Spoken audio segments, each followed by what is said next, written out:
Well,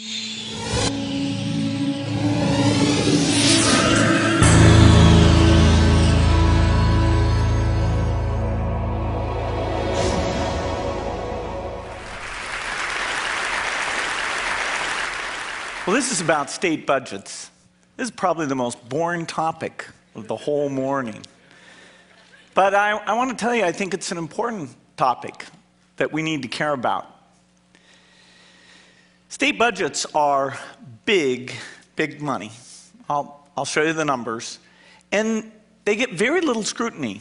The understanding is very low. Many of the people involved have special interests or short-term interests that get them not thinking about what the implications of the trends are. And these budgets are the key for our future. They're the key for our kids. Most education funding, whether it's K through 12 or the great universities or community colleges, most of the money for those things is coming out of these state budgets. But we have a problem. Here's the overall picture. U.S. economy, it's big, $14.7 trillion. Now, out of that pie, the government spends 36%. So this is combining the federal level, which is the largest, the state level, and the local level. And it's really in this combined way that you get an overall sense of what's going on, because there's a lot of complex things like Medicaid and research money that flow across those boundaries. But we're spending 36%.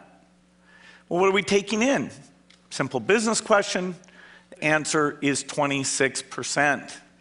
Now, this leaves 10% deficit, sort of a mind-blowing number. And some of that, in fact, is due to the fact we've had an economic recession. Receipts go down, some spending programs go up, but most of it is not because of that. Most of it is because of ways that the liabilities are building up and the trends, and that creates a huge challenge. In fact, this is the forecast picture. There's various things in here I could say, you know, we might raise more revenue, or medical innovation will make the spending even higher. It is an increasingly difficult picture, even assuming the economy does quite well, probably better than it will do. This is what you see at this overall level. Now, how did we get here? I mean, how could you have a problem like this? I mean, after all, at least on paper, there's this notion that these state budgets are balanced. Only one state says they don't have to balance the budget.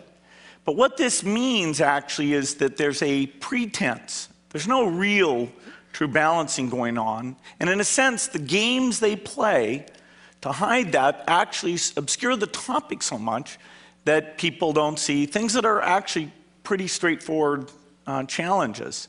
When Jerry Brown was elected, this was the challenge that was put to him. That is, through various gimmicks and things, a so-called balanced budget had led him to have $25 billion missing out of the $76 billion in proposed spending.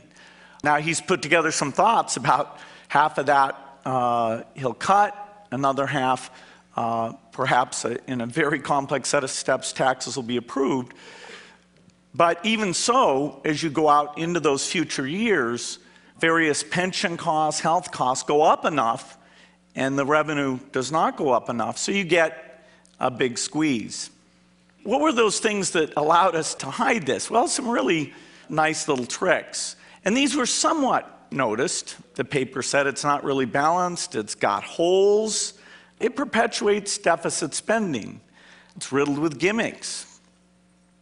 And really, when you get down to it, the guys at Enron never would have done this. I mean, this is so blatant, so extreme. You know, is anyone paying attention to some of the things these guys do? They borrow money. They're not supposed to, but they figure out a way. They make you pay more in withholding just to help their cash flow out. They sell off the assets. They defer the payments. They sell off the revenues from tobacco. And California is not unique. In fact, there's about 5 states that are worse, and only really 4 states that don't face this big challenge. So it's systemic across the entire country. It really comes from the fact that certain long-term obligations, healthcare where innovation makes it more expensive, early retirement and pension where the age structure gets worse for you, and just generosity that these misaccounting things allowed to develop over time, that you've got a problem. This is the retiree health care benefits, $3 million set aside, $62 billion liability, much worse than the car companies. And everybody looked at that and knew that that was headed towards a huge problem. The forecast for the medical piece alone is to go from 26% of the budget to 42%.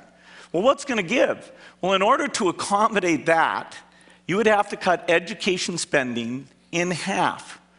It really is this young versus the old to some degree. If you don't change that revenue picture, if you don't solve what you're doing in healthcare, you're going to be de-investing in the young. The great University of California university system, the great things that have gone on won't happen. So far it's meant layoffs, increased class sizes. Within the education community, there's this discussion of, should it just be the young teachers who get laid off or the less good teachers who get laid off? And there's a discussion, if you're going to increase class sizes, where do you do that? How much effect does that have? And unfortunately, as you get into that, people get confused and think, well, maybe you think that's okay. In fact, no, education spending should not be cut. There's ways, if it's temporary, to minimize the impact, but it's a problem. It's also really a problem for where we need to go. Technology has a role to play. Well, we need money to experiment with that, to get those tools in there. There's the idea of paying teachers for effectiveness, measuring them, giving them feedback, taking videos in the classroom. That's something I think is very, very important. Well, you have to allocate dollars for that system and for that incentive pay. In a situation where you have growth, you put the new money into this. Or even if you're flat, you might shift money into it. But with the type of cuts we're talking about, it will be far, far harder to get these incentives for excellence or to move over to use technology in the new way. So what's going on? Where's the brain trust that's in error here? Well, there really is no brain trust. It's sort of the voters, it's sort of us showing up. You know, just look at this spending. California will spend over $100 billion.